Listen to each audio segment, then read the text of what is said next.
When I was 18, I began my social renaissance.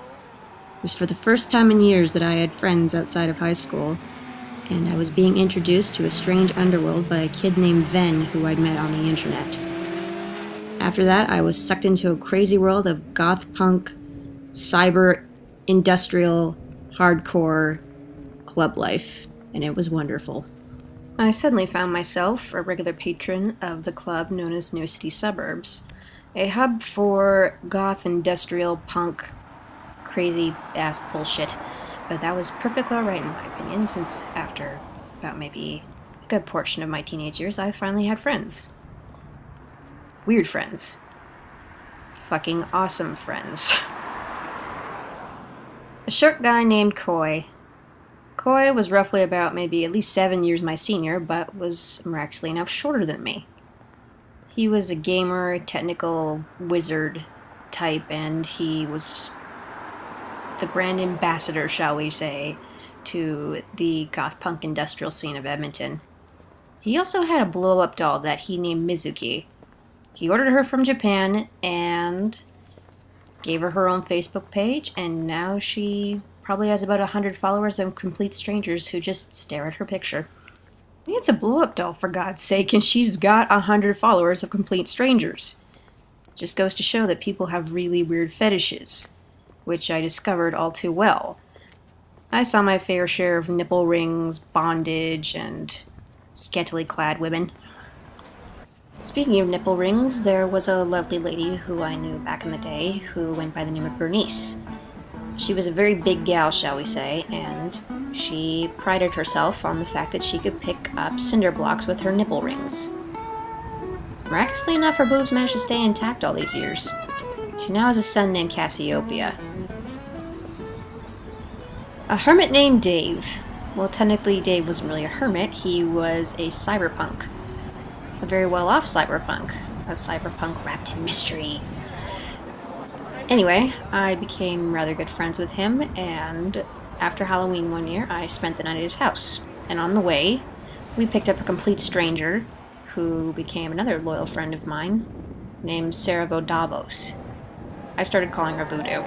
But she was only 17 at the time, so obviously she was mesmerized by me and him and our crazy dancing skills and good looks. Speaking of good looks, and not necessarily the kind that you have on your face, one night while coming out of the club, I witnessed a very horrific scene of a gentleman who we will call Martin making out with the receiver on a public telephone.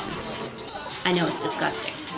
Apparently, Martin's girlfriend was on the other line, and he was trying to rebuild a broken relationship. Sadly, the next day, she broke up with him, and he was fined for defacing public property. Speaking of defacing public property, that brings up a fond memory of my friend Nina. Nina was the punk rocker prototype as far as girls went. She was a lesbian, she had blue hair, she was the full package. Anyway, one night when we were walking home, in her disdain for the law, she decided to jump up on a empty cop car and press her ass against the windshield. And when she peeled her butt off the windshield, it left a perfectly shaped butt print. I was pretty proud of her, I must say. We fought the law, and we won. Speaking of fighting the law, another interesting character who I came in contact with was a man named Goat. Goat, we didn't know his first name. He was just Goat. He was a biker gypsy hippie. That was the best way to describe him. Goat had no home, as far as we knew, and he would always make outrageous claims about how he slept with famous women and how he lived in a bank vault, and no one noticed him. For some reason, he never took any money, though, which was the strange thing. But either way, being a biker and everything, I don't think he ever owned a bike. He just kind of walked everywhere. Interesting character. You know whatever happened to everybody? We hardly ever see each other anymore. Eventually, we were driven from our home of the goth nightclub, and we were forced out into the open, where we couldn't necessarily find haven amongst, the dubstep and the country music. So a lot of us ditched the scene and became upstanding members of society.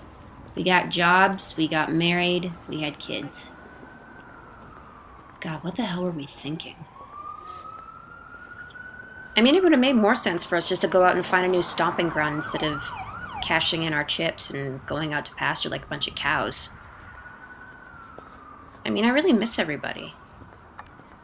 Makes me think of that song in Breakfast Club. Don't you forget about me. Don't you forget